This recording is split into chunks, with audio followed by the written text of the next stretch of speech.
You didn't lose your ability to grieve. You were born with it. I'm going to say that again so everyone can hear it. You did not lose your ability to grieve. You were born with it. And this thing that everyone keeps saying, I'm going to grieve for the rest of my life, I'm going to be like this for the rest of my life, is a choice. And I will die on this hill 100%. Hill. I'll die on this hill 100%. Before anyone told you, hey girl, you're so strong. Don't cry. He wouldn't want you to cry like that. He wouldn't want you to be like that. Before anyone told you, don't cry in front of the kids. You know they need you to be strong. Before anyone came up and told you that BS, you know that stuff that they tell you, before you heard any of that, you already knew how to grieve.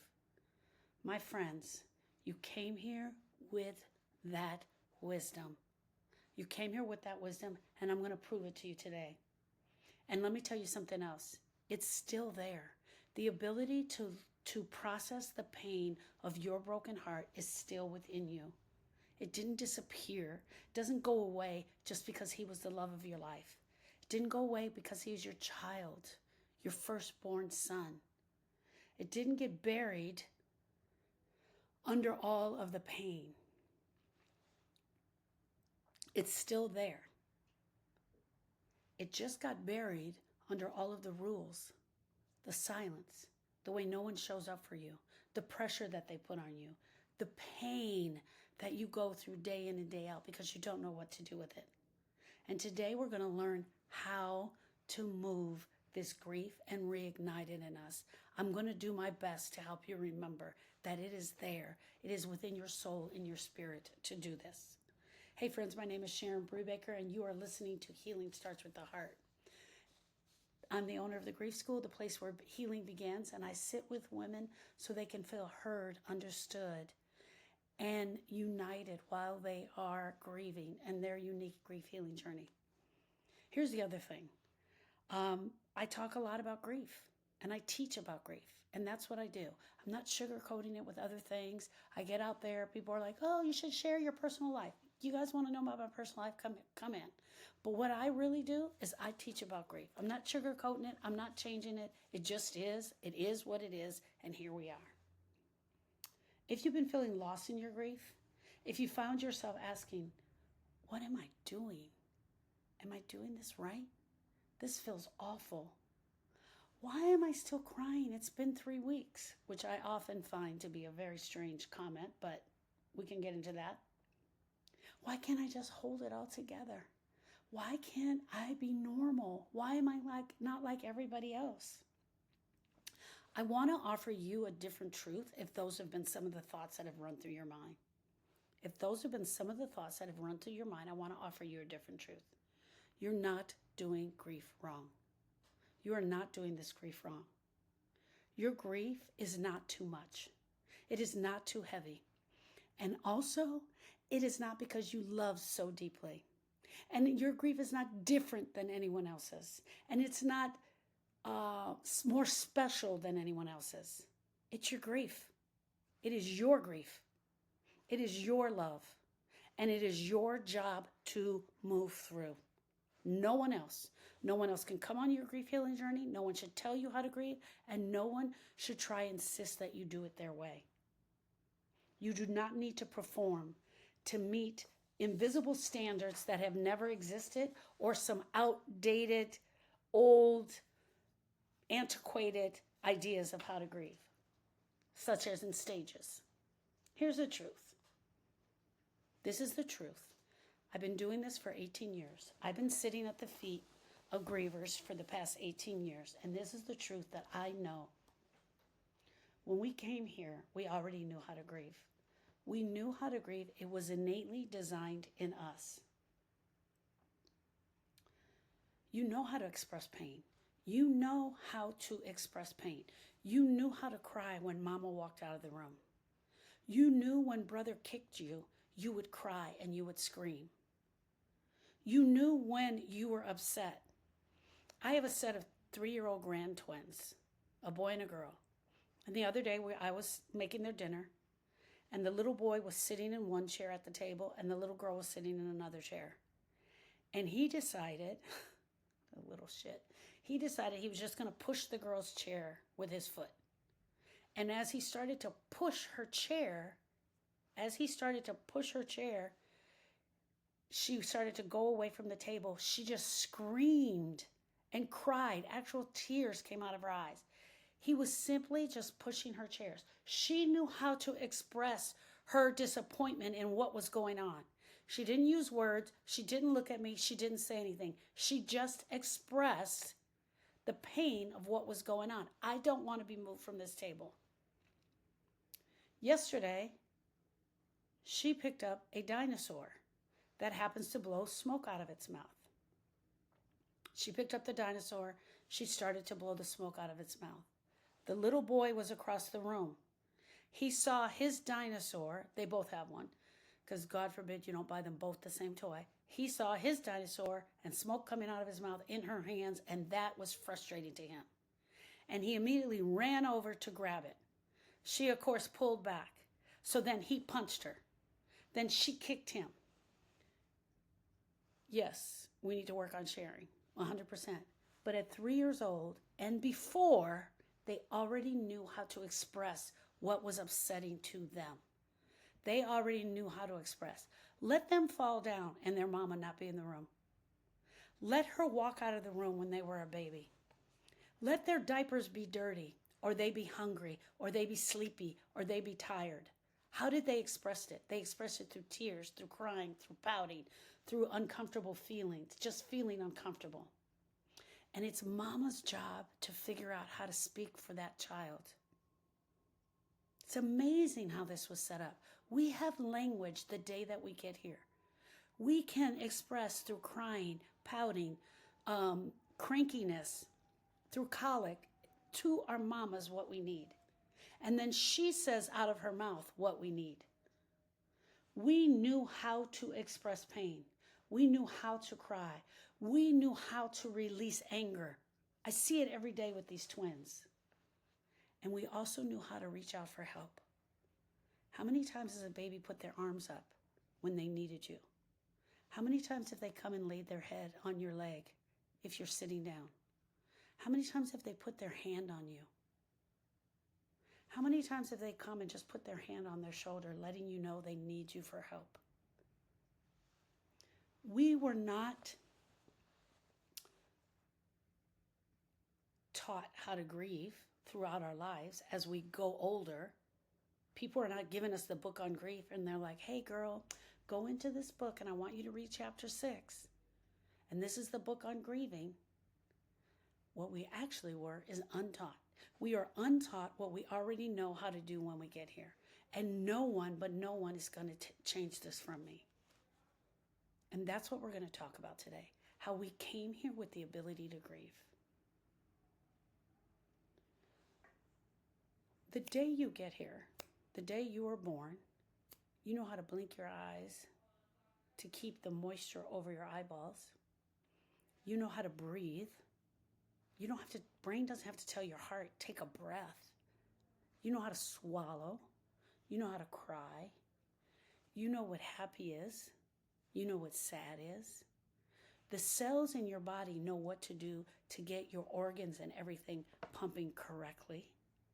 The pancreas knows how to monitor the blood sugar for the amount of sugar that's coming in from mama's milk. Everything has been taken care of within the body that is going to do the things that it needs to do. I didn't tell my nails to grow. It happens automatically. And we automatically within our system already know how to grieve. I promise you, my friends. Let's start there from the beginning. From the moment you're born, your body knew exactly what to do. It knew how to breathe without being taught. You knew how to cry when you were in pain, when you're hungry, when you're scared, when you're uncomfortable. You didn't stop to wonder, hey, am I doing this right? Am I doing this right this time? You didn't ask yourself while you were crying, is this going to make someone else feel uncomfortable? Think about that. I'm laughing because the twins do not care whether they're making me uncomfortable when they're crying. You cried because it hurt. You cried because you needed mama. You cried because you're in pain. You cried because you need something. You cried because it doesn't feel right. And that was the only reason you cried, and you didn't give a shit whether it hurt somebody or not. And that, my friend, is called grief. Grief is any pain that enters our heart. It is not just death and divorce. And that, my friend, is what grief looks like in its purest form. That's grief in its purest form. Grief isn't something broken in you. It is something that works beautifully, on cue, knows what to do. When you need it, it automatically knows what to do.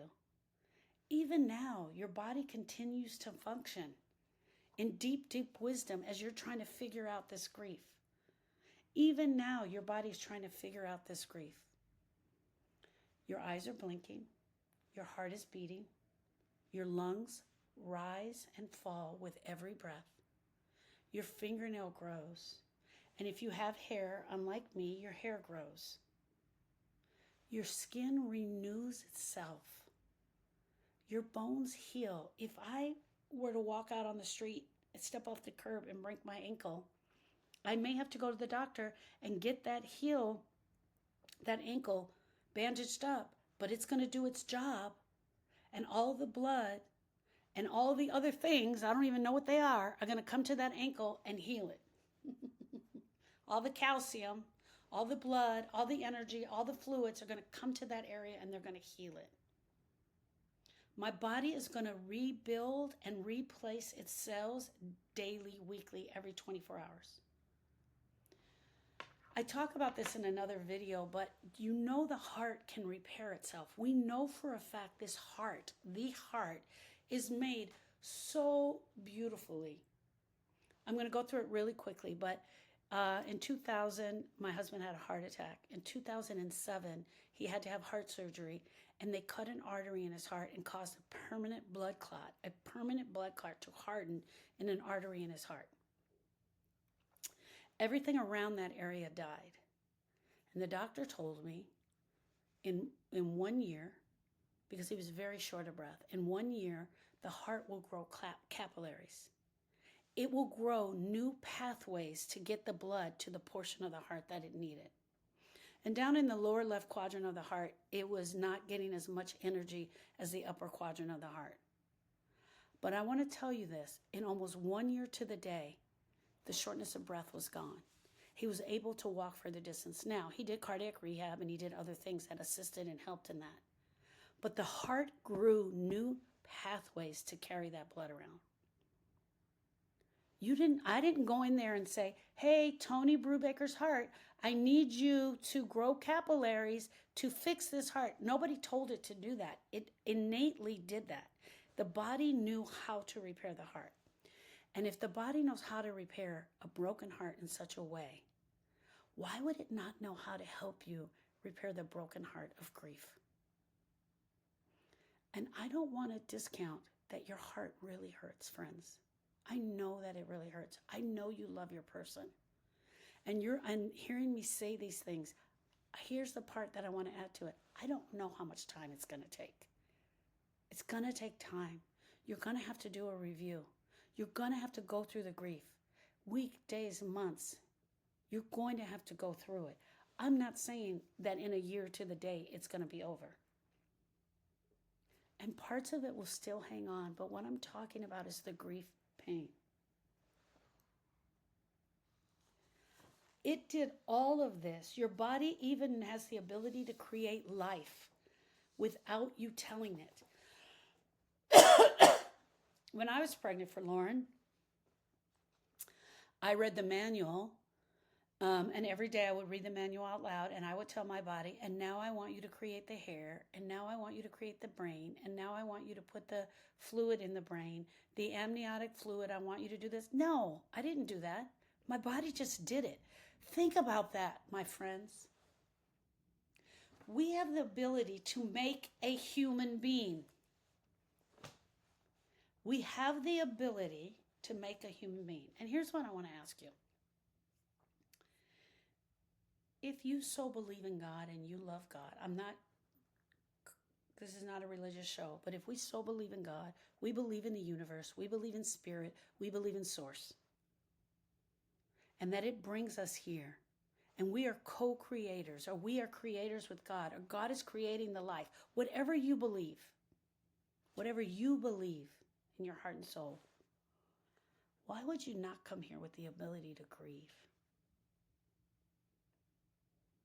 Why would we think grief is different? Why do we think we need a manual to feel what is already there so that we can move through it?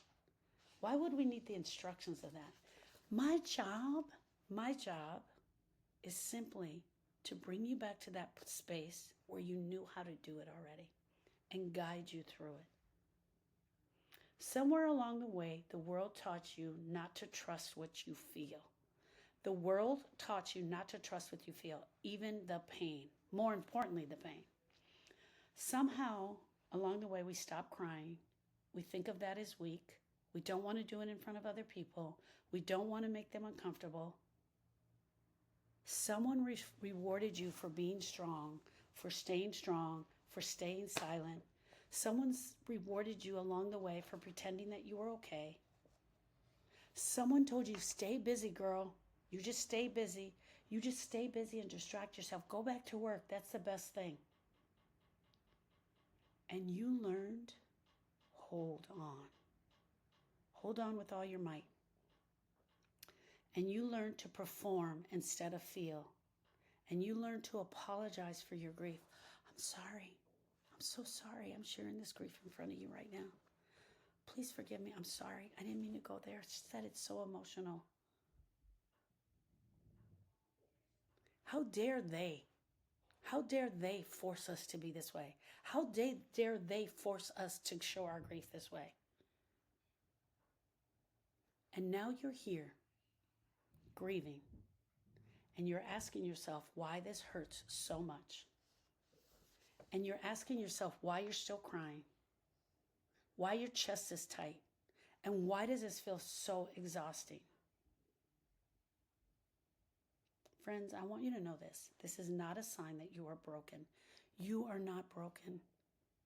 You don't need to be fixed. You came here with the abilities that you already needed to do this.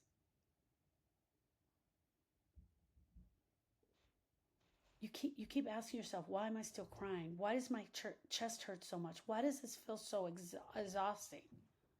But I want you to know that this is not a sign that you're broken. It's a sign that you're carrying the truth. It's a sign that you're carrying the truth, even though the world told you to bury it down, even though they don't allow you the space to grieve it. You did not forget how to grieve. You already know. And I'm going to let you know, yes, it feels bad. And yes, it feels heavy.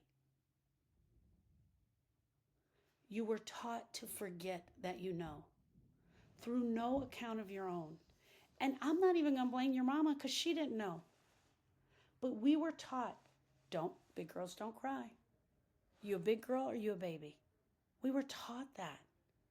And what we need now most is to express this pain, and we're not given the safe place to do that. There's nothing wrong with your grief. There is something wrong with how the world treats us while we're grieving. There's something wrong with that, but we don't blame them. We just take responsibility for the parts that we play. They have absolutely wronged us. Grief is not a failure of the system. It is the system. You are not failing because you're crying. You're not failing because you feel broken. Grief is the system. It is the system that we need to do to move beyond this. It is how your body and spirit responds to the love. It is how your body and spirit responds to the loss. And everything in between, the love, the loss, the pain, the hate. The pain you feel in your chest, that is not weakness. That's your nervous system trying to protect you. It's doing what it's supposed to do. It's supposed to go in there and protect you. The tears, that's not a breakdown. That's a release. The rage, the anger is the truth with nowhere to go. The silence is the scared part. The rage and the anger, I want to go back real quick, is also the bodyguard of the truth. You don't need to learn how to grieve. You need to unlearn the beliefs that grief is something to be feared. You need to unlearn the belief that you're going to be like this for the rest of your life. So many people say that. You need to unlearn the belief that you have to carry something that is broken. Your grief is doing exactly what it was designed to do. It's working. Even when it feels overwhelming, even when you feel broken, even when you're on your knees, it's moving, even when it feels stuck. It's healing, even when you feel hurt. You just have to stop fighting it, my love. You have to stop asking it to be quiet. You have to stop asking it to pretend in front of all your friends. You have to stop pretending. You have to stop pretending you're okay. You have to stop apologizing for grief. We all have to stop apologizing. I had a beautiful client, Melinda, and she lost her husband. She came to me, it was about 7 months after she lost him, and she just kept complaining about how numb she was. And she said, I don't know how to grieve. I'm barely cried. I think something's wrong with me. She started to tell me stories about her going back to her normal life and acting like everything was okay. She started to tell me how she went back to work after 2 weeks, how she didn't talk about grief in front of her kids because she didn't want her kids to be crying. She would go in her room and just pout. Weekends she would spend in her bed. Her whole life had changed.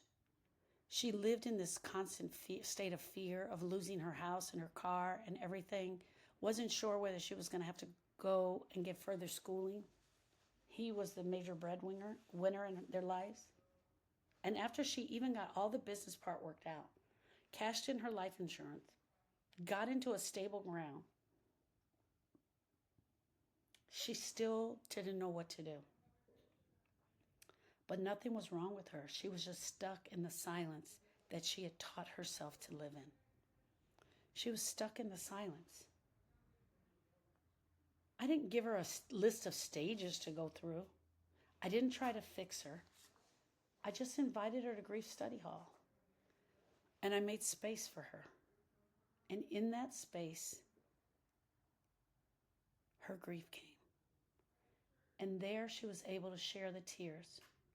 She would sob. She would shake. She would say his name. She would cry. She didn't need a lesson on how to do that. She just needed a safe space to do it. She needed permission. And we, the women of this Grief Study Hall, gave her permission. And once we gave her that, her body just did what it remembered, and it released. It released the pain that she'd been holding inside. And that, my friends, is what I want for you. I want you to remember that you do know how to do this. You do know how to move beyond this pain. And you can do this. You knew how to grieve when you came here, and your body still remembers. Grief is not a flaw. It is not a miscalculation. It is not miswired. You're not connected wrong in your brain. It's not a crisis. It's not something you have to master. It is a return to your body, a return to your breath, a return to your truth, a return to the love, a return to your heart, a return to your memories of him, your memories of them. You don't have to keep performing. You don't have to keep holding it all in. You don't have to pretend like everything is okay. You don't have to fix what was never broken. Your ability to grieve was never broken, and it is not up to you to fix it. Are you ready to stop hiding? Are you ready to stop holding back? I want you to know that there is a space where you can remember what you already know, where you can lean in with other people who will support you so that you can feel heard, you can feel understood, you can feel supported. And that, my friends, is in Grief Study Hall. Are you ready to go deeper? Are you a little bit ready to go deeper? Do you want me to bring you back to the memory of that? That's processing the pain of grief. Then you sign up for processing the pain of grief, and I walk you through that memory that you already have. If you're just ready to talk, then you're going to go to Grief Study Hall, because that's when the real work begins. That's when we really get into the work of doing what we need to do. That's where we start. All right, friends, I'm so honored that you came and joined me here today. I'm glad that you got a chance to listen to the fact that you already knew how to grieve, and I could give that to you. But here's the deal. If you got this link from the book, click on the